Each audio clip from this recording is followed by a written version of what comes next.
Hi friends, welcome to Science and Stories.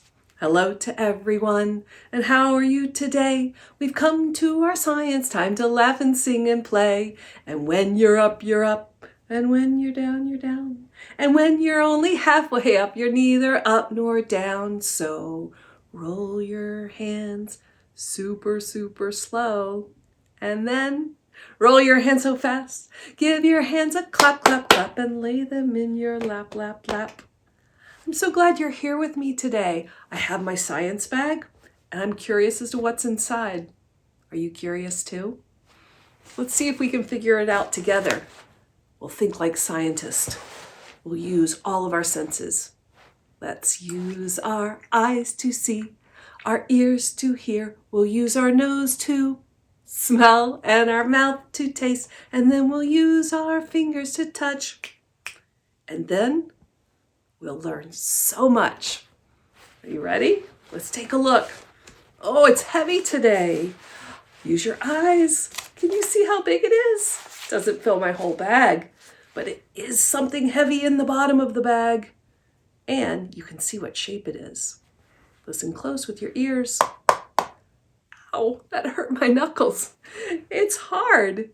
So we know the shape. We know that it's hard. There's no smell. Do you have an idea what it might be?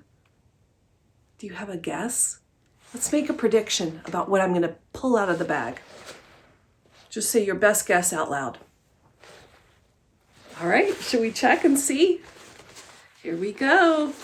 1, 2, 3. Ta-da! Did you guess that it was a flashlight? That might have been really hard to guess. What do we use a flashlight for? What's this button for? Should I push it? All right, I'm gonna push it. It came on. It lights up. What do you use a flashlight for? Have you ever been outside when it's dark? A flashlight can light the way. Or maybe use it to read after the lights go out in bed at night. What else could you use a flashlight for? I made a puppet theater, a shadow puppet theater. I want to use it to put on a shadow puppet show. How do I do that? How do I make a shadow with a flashlight? I'm curious. Let's do some research together. I brought a great book for us to read together. See what we can learn. It's called Bear's Shadow. Let's find out more about shadows. It starts like this. One day, Bear went down to the pond with his fishing pole and a big can of worms. While he was putting a worm on his hook, he looked down and saw a big fish. I'm going to catch that fish, thought Bear to himself. But when Bear stood up to throw his line in the water, his shadow scared the big fish away. "Go away, shadow," cried Bear. But Bear's shadow would not go away.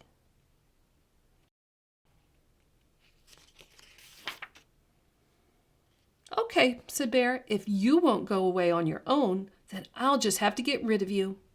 And he put down his fishing pole and began to run. He ran around the pond. When he got to the other side, he kept on running. He ran through a field of flowers, jumped over the brook, and hid behind a tree. Good, thought Bear. Now Shadow can't find me.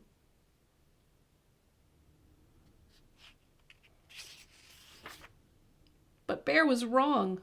When he stepped out from behind the tree, the first thing he saw was his shadow. Nearby was a cliff. Bear walked over to the cliff and looked up.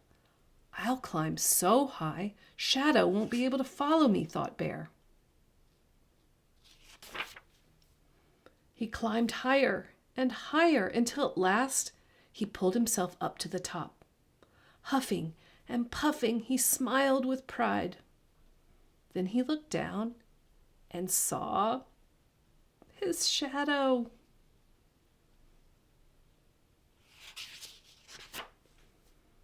Now Bear was very annoyed. So he went home and got a hammer and some nails to nail his shadow to the ground. He hammered and hammered and hammered. But no matter how many nails he hammered, he couldn't nail his shadow down.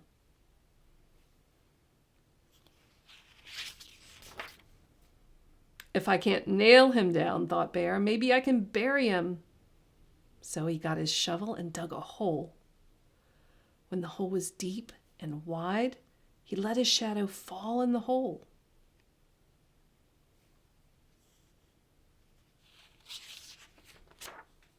Then Bear filled in the hole with dirt. When he was finished, it was almost noon. The sun was high in the sky, and Shadow was nowhere to be seen. At last, sighed Bear, no more shadow.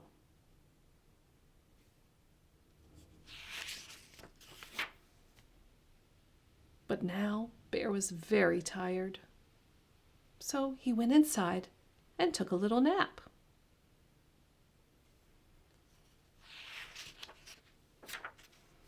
While he slept, time passed, and the sun once again cast shadows everywhere.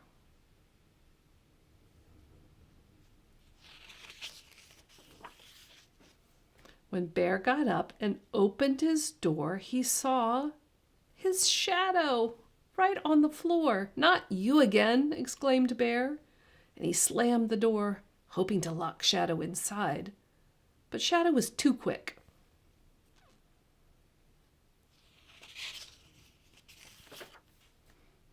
Sighed Bear. "How about this? If you let me catch a fish, I'll let you catch one too. Nod your head like this if it's a deal." When Bear nodded his head, Shadow nodded too.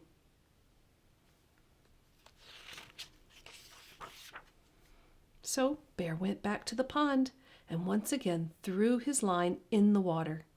By this time the sun was in a different part of the sky, which made it easy for Shadow to keep his part of the deal.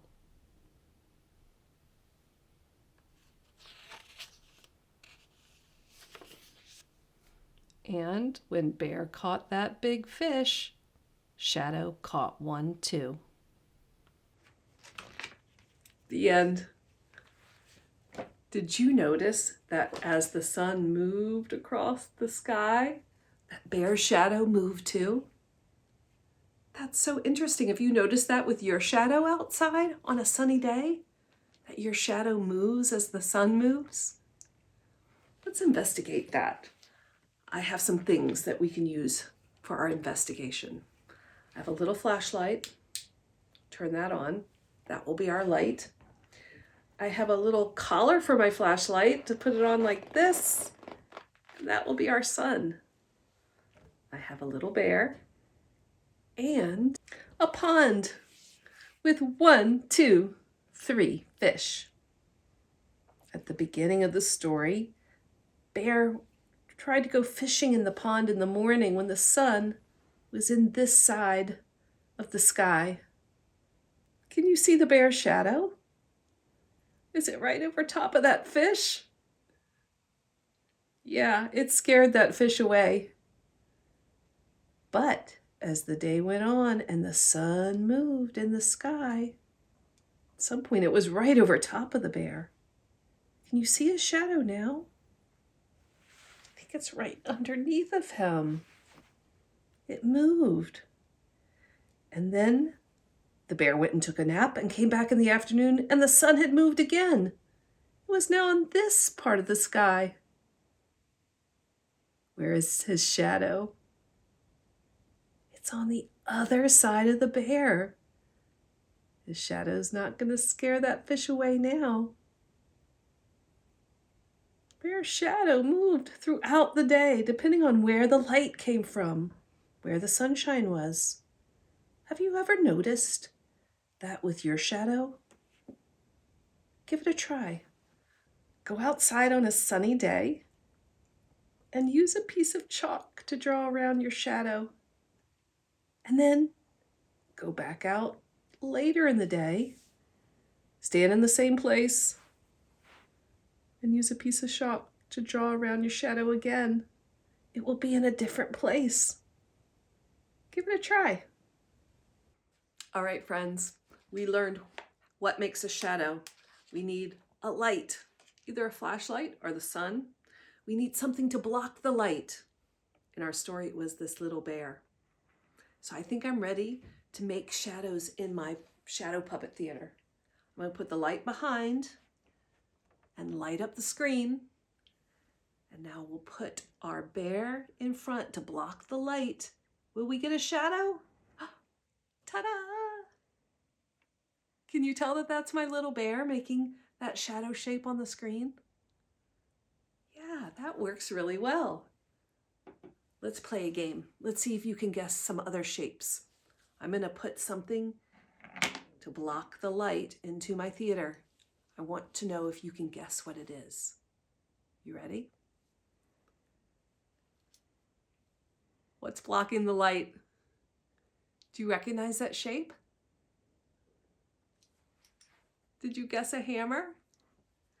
All right, let's try another one. Look close. What do I have blocking the light to make this shadow? Yes, it's a pair of snippy scissors. Another one. Look close. What is that? I recognize that shape. It's the wooden spoon from my kitchen. Last one. It's tricky. Do you know this shape?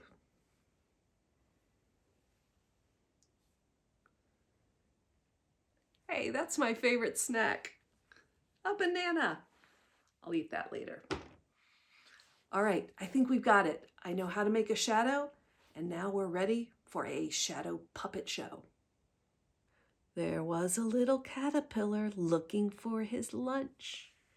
He climbed up on a milkweed leaf. Munch, munch, munch. He made a little chrysalis. He was tucked away inside. And when he was good and ready, he became a butterfly. You can make your own shadow puppet, friends, and put on a show.